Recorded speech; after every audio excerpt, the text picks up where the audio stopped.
What's happening there, LEGO fans? Welcome back. Alex here. In this video, we're going to be doing a comparison between these two Ultimate Collector's Series Imperial Star Destroyers. On the right-hand side here, we have the original version that debuted back in 2002. Here is the box that this thing came in. This is set 10030. It has 3,104 pieces and retailed for $300. This, at the time, was the biggest, most expensive LEGO set produced by the LEGO Group. That has been dethroned several times over, of course. And then, of course, we have the newer model for 2019. Bigger and better, all relative terms, of course. And here's the big box it comes in. This is set 75252, has 4,784 pieces, and retails for $700. Before I jump into the many fun differences about these two, I do want to address the color difference. A lot of people are probably going to think that the original here is damaged, it's faded, the color looks terrible, looks dark, but that is just not the case. This is actually the real color that gray was for LEGO back in the day. It was about 2003 that LEGO discontinued this color and started to manufacture this color that you see on the newer model. So it's not uncommon actually to see the original from 2002 be made in both colors. So this color here was likely manufactured in 2002, and if you have one in this model that is this color, it was likely manufactured in 2003 or later. Let's take a look at these massive instruction books here. As far as dimensions go, they look like they're pretty much identical, but when it comes to thickness, they are not created equal. The newer model, I think, beats out the original by at least 2. I think it's twice as thick of it. You know what, though? I want to say that as far as my memory goes, this is the first model that I remember having the metal coil bindings on the instruction booklet. I could be wrong there, but as far as my experience goes with building LEGO, that was the first to have it. So finally, let's take a look at the designs themselves with these things side by side. Now, looking at just this one here, the original, there's no mistaking it. This is a Star Destroyer. But when you look at the newer model and then look at the actual models that they use in the movies, there's no mistaking it. The newer model looks so much more like the real one. This one, what happens a little bit, in my opinion, is these upper sections, these upper levels, the command decks, if you will, are kind of squished together a little bit and seem a little bit taller in comparison to the rest of the ship, whereas this one is nice and spread out, has a more smoother flow to it from the command deck. What I've also noticed too is, let me kind of swivel this thing around. Thank goodness these things swivel really well, right? But you have the neck, the back of the neck right here to the command deck is lower, whereas this one, move this guy around here, matches it evenly. So there's a little bit more, well, not a little bit, but quite a bit more realistic look to it, which is what you'd expect, especially when you add so many more elements to it and look to improve on the original. I also want to address the gaps. What I mean by the gap is right in the middle of the ship. You see this very dark black line on both of them to some extent, and that is because the angle of the ship, just the design overall, is going to result in that. Now the original here has quite a large gap. You can see right into the ship. The camera might not pick all this up, but when I look at it through certain angles, especially this one, I can see the table beneath it. There's a lot of dark areas right here that you see right through all the way up into the top of the ship. That has been minimized in the newer design. In fact, just below the surface here, there's a lot of gray Technic elements just below it that help fill that gap. They also have a lot of these gutter type style elements that help fill in those dark areas. So when I go back here, you can see, yeah, they both have that dark line, but the newer model definitely minimized that. Here they are side by side on their designed supports. Very different approach to the supports there, which I'll get to in just a moment. But you'll notice that on the actual design of the supports, the newer one is quite taller, which you'd kind of expect that. But what I'd like to do is I'm going to run downstairs and get some bricks just to prop this one up so it's nice and level, so we can kind of get a good side by side comparison for size. All right, I added 5 layers of bricks to the original here. And as you can see, we have a very nice and even height going on. So let's go ahead and do some side-by-side comparisons. We're going to start with the classic side-by-side, just the side panels actually. So we'll start at the very back there. We got it nice and level, even all the way up. And you kind of see the difference in the openings and the guns there on the side of both ships. And here at the end, at the very point, we have a 12 stud difference in favor of the newer model. I actually was surprised. I thought it was going to be a little bit more than that, but 12 studs is your length as far as just comparing the sides go. I've got them lined up back to back right here. Let's go ahead and take a look at this. From the bottom here, I got those. These are very, very close. I think when I have them lined up, this is just maybe, I don't know, maybe one stud, if that, lower than the original. But look how even they are. Look at how even they are, all the way up and down. I think they are actually about the same size. In fact, the engines, each engine lines up perfectly. Look at that. Perfectly lines up. So at the very edge here, I think the newer model is wider, at least on one side, about 4 studs. So 8 studs, I guess, in total is what we can call it there. But look at this though. Look at how much taller it is. It's almost like when you take a 16:9 aspect ratio and squish it into a 4:3 aspect ratio is what's happening here with the original. And that's what I alluded to earlier about it looking like it's squished and taller. So yeah, there you have it. It is definitely taller when you have it as far as the apples to apples go with the supports go. So yeah, pretty cool. But yeah, as far as the detail, I mean, look at the detail though, guys. Look at that incredible detail. I mean, I don't want to take anything away from this. This is 2002 and it still is phenomenal.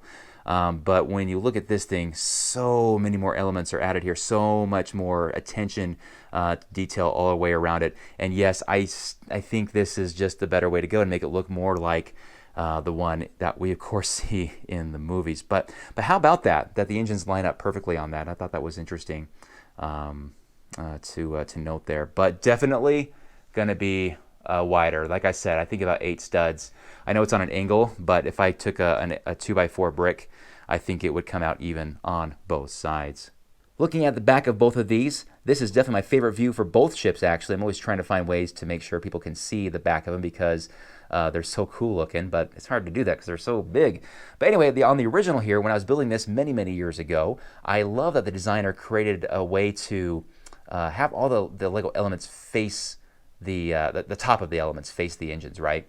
And the innovation of what to use for those 3 main engines. So he used these big wheels that remind me of the Megacore Magnetizer from that big ship from the M-Tron theme, which has 6 of those on it. Now we fast forward many years here to the future of 2019, and we have this massive improvement. I mean, look at this. It's just incredible. I mean, they had to step up their game, but wow, they did not disappoint. There's so much going on in the back here. This panel here, panel there, slap on the engines. This has so many more layers and sections to it. It's incredible. A lot going on. Yeah, I guess I wish they could have covered this up, the bottom of the elements there. It's kind of ugly to me, but when you look back at it, you know, it's just no contest. You know, it's almost like the evolution of cars, right? This would be a 2000 Honda Civic, you know, a nice car. Fast forward to the current Honda Civic and there's just no comparison. So what if, heaven forbid, you need to move your beloved Star Destroyer without damaging it or yourself? Well, let's go ahead and demonstrate on this thing first. It does come apart, the top section like so. And you have this section right here that comes out. Put that over here. Now, I can lift this guy up here, and here is the spine of this thing. And I can actually grab it and lift it and move it where it needs to go. It's actually not too heavy. It's pretty super light, and it's pretty maneuverable to get where you need to go. Just watch where you're swinging it, right? All right, put that back down there. Still have the stilts on that. This guy, a little different. So it is designed to be lifted and picked up and moved and whatever, because, you know, and they did make the effort to design it that way. So these 2 front parts come off here, like so, right?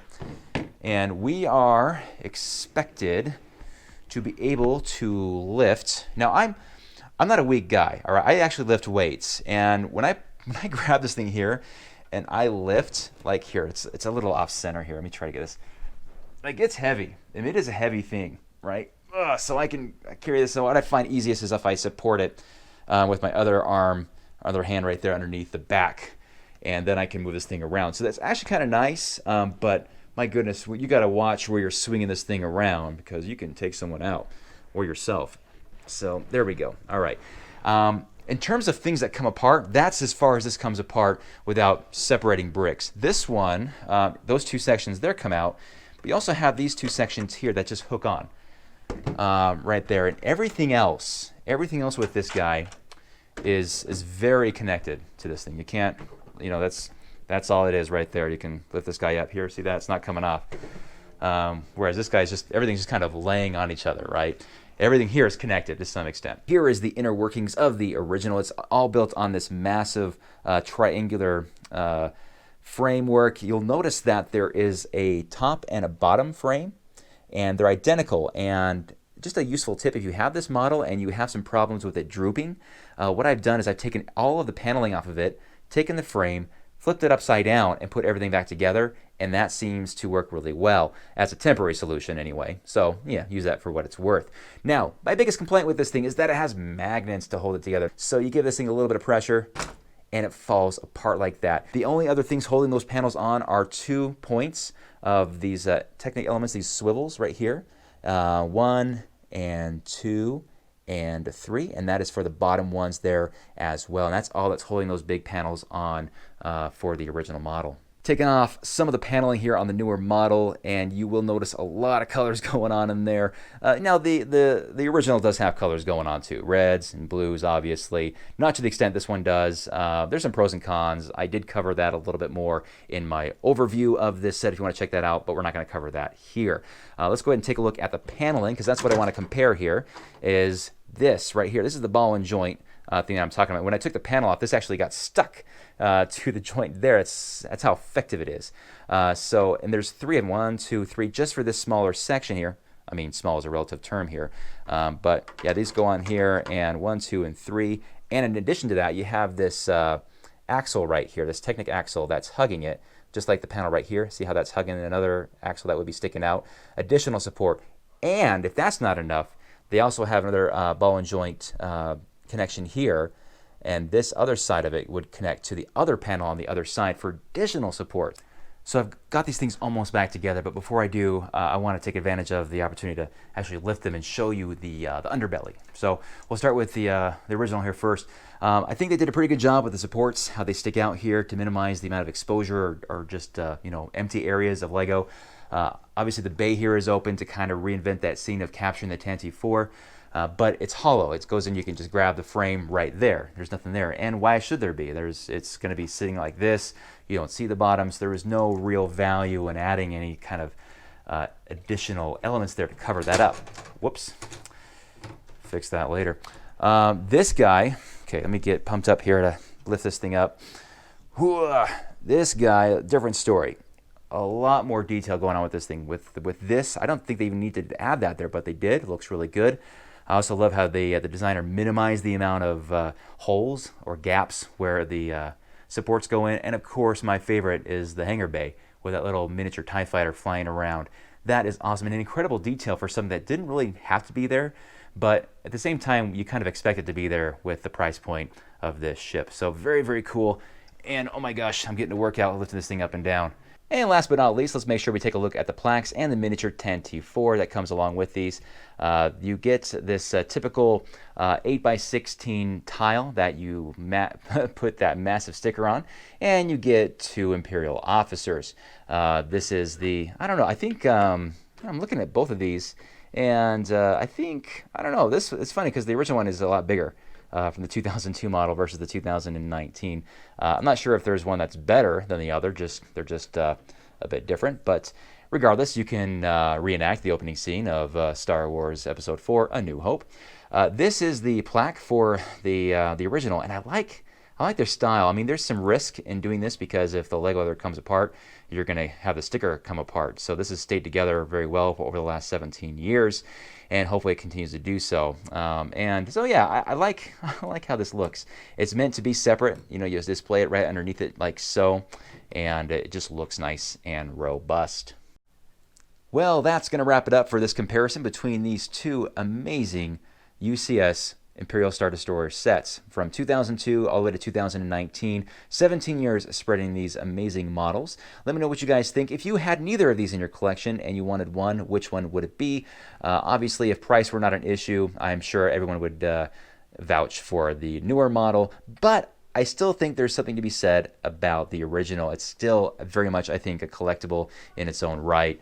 It's still unmistakably an Imperial Star Destroyer.